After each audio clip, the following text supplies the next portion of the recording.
Hey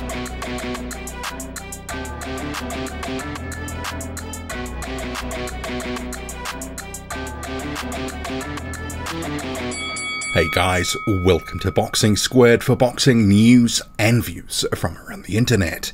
And another heavyweight news and notes mashup video today, starting with Anthony Joshua, Oleksandr Usyk, the fighters ahead of their 20th of August rematch in Saudi Arabia, so more coverage as fight week progresses. But in terms of a few statements that have caught my eye in the last day or two, wanted to rock through those quickly, and then on to quite a stacked video with a lot of different news floating around, including some fight highlights towards the end. So starting first with a comment that Anthony Joshua has made, as re-reported by DAZN. You can see here on screen. He says, "It sounds crazy, but I'm not going to lie. My objective was never to hurt him. My aim was to go the full 12 and prove I could box as well as he does. But I didn't work hard enough to prepare for a 12-round fight at that pace." Pretty interesting comment, and also a little bit of a deflection there. I don't actually think Joshua, skill for skill, is as good as Oleksandr Usyk. I think it's just that simple. On the boxing front, trying to outbox the boxer, I mean, it just didn't work. He himself has admitted that's failed. This pace argument, this is the first time that I've heard that. And Joshua has always had well-noted gas tank issues. He cannot fight at the same clip as Oleksandr Usyk. It's just that simple. He's got to do stuff to slow rounds down to be able to keep up with Usyk in a fight. So, I mean, make of that what you will. To me, that sounds like a bit of a cop-out. Anthony Joshua also saying, "I need adjustments to deal with the southpaw because to me, these lefties are a nightmare. I swear if Oleksandr wasn't a lefty, I would have smoked him 100%. Well, I guess the thing is, he is a lefty and you didn't smoke him. There is the opportunity to make adjustments in the rematch. But I think one of the things that has been noted, Joshua, once he's fixed on a game plan, seems to be slow to adjust in fight. If Usyk is changing what he's doing, Joshua can't seem to match and nullify the adjustment that an opponent like Usyk is making. Can he do that on the fly in this fight, the rematch? We will see. Anthony Joshua also saying, of his amateur skills and the ability to box, it's never really been lost. The path is always there. It's not like I'm trying to rediscover a path. I always understand where that is. I just tried to be more elusive and add more strings to my bow. I was focusing more on different things in my career, for example, having a better jab, hitting and not getting hit. You've got to focus on that aggressive aspect, that competitive spirit, and at the end of the day, I don't give a damn about your jab. I don't care how good that jab is. I don't care how good this is. I don't care how good you are. My competitive spirit will overcome all obstacles." Well, it didn't overcome the obstacle of Usyk in the first fight. Can he do something different? And I guess the thing is as well, and I'm going to be touching this on in another video, what are the adjustments that Joshua's going to make? Because just saying more aggressiveness is going to be something that you're going to bring into your game plan and try to be more aggressive, what is that going to mean in practice? Or is this a misdirection? Because possibly it could be. But more on that in another video. And moving on to Oleksandr Usyk's promoter, Alexander Krasjuk, of Joshua, he says, "Many people say Joshua is weak, but he is not. He's much stronger than anyone can expect. I think this fight will be a different fight from the first one. He will be much more determined. If he loses again to Usyk, it might be the end of his career. I'm not claiming it will be, but it might be." So he takes it real serious.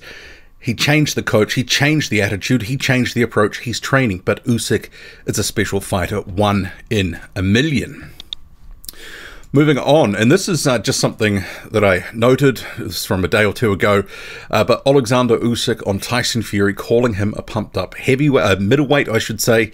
Usyk's response to that has been, "I want to laugh every time I watch him and listen to him. He told me completely different things to my face, but I am not going to tell you what he told me. I know we are going to be fighting one day." And I think this is the thing, people don't separate from comments that are made by someone like a Tyson Fury, that he often can say one thing in public and a different thing in private, remembering he's got a persona that he has to live up to and also a fan base to appease with certain comments and rhetoric as a guy that is a high-profile fighter with a huge fan base. Moving on, so on that card in Saudi Arabia, so there has been a change. So Andrew Tabiti was originally meant to be facing Tyrone Spong, no longer. Unclear what the situation is, but he will now be facing James Wilson. And you might be thinking, James Wilson, that name is familiar. A number of years ago, Facebook and other places, Instagram, you might have seen different pad clips with him being sort of touted as a Mike Tyson-like explosive fighter. But actually, he's just not that good. So Tabiti should win here. Wilson is coming off 3 years of inactivity, and that fight that he was in 3 years ago, 3.5 years ago or so at this point, he was lucky to get a majority draw. So make of that what you will. That was a fight against the ranked journeyman. But Andrew Tabiti should have too much for James Wilson. Wilson probably he's a short heavyweight, stocky, a lot of muscle. Tabiti, with his speed and skills, probably is going to gas him out and beat him quite comfortably, I'd imagine. On Tyson Fury, the WBC says of his retirement that it has been in communications with Tyson Fury and his promoters regarding the status of the WBC heavyweight champion.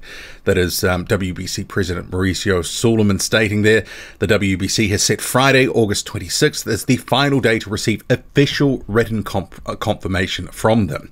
No further comments will be made by our organisation until then.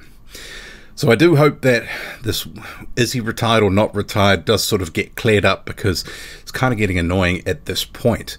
Eddie Hearn doesn't believe that he is retired, saying, "Someone told me that Tyson Fury announced his retirement again. He must be so insecure to have to do this every time AJ fights. I don't know what the point. You must sit there and go, what am I going to do? Talking shite to get publicity and try to take the spotlight away from AJ. You are self-proclaimed the #1 heavyweight in the world, so why are you bothered about Anthony Joshua before? He doesn't want the money and has no interest in it, but also wants $500 million. I've never seen so many contradictions. I contradict myself so much, but he is on another level. Let's see what happens next week and watch Anthony Joshua knock out Usyk, and then he is coming for Tyson Fury." But of Tyson Fury and a potential fight that was mooted a week or so ago when Fury unretired, he was talking of Derek Chisora. And at the point that he started talking Chisora, Chisora was not in the WBC's top 15. But he is now as of the latest update. And if you look here on screen, somehow they've messed the numbering up. So Deontay Wilder is the #1 contender ranked in the WBC at the moment. Chisora is at 16, I should say, but it is actually 15 when you take in the numbering error into account. A week or so ago, he was a few spots down. So if Fury was to come back, theoretically, Chisora could be in the frame. The WBC has obviously recognized that. Maybe that's an option for Fury, has bumped him up.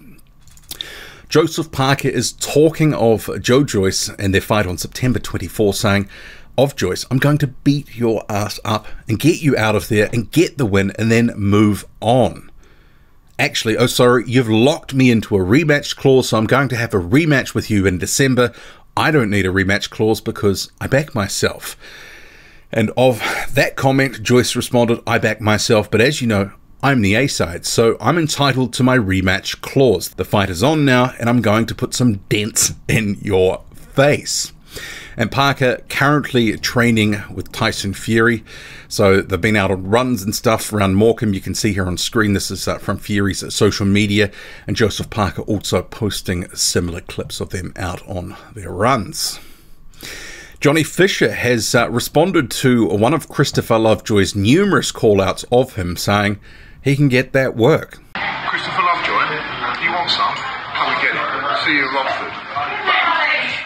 And Christopher Lovejoy straight on social media responding to Fisher calling him out, saying, you're ready, I'm smoking the bull. At Johnny Fisher, no excuses. A T-bone steak, well done. He is a great self-promoter, Christopher Lovejoy, and that's actually quite funny.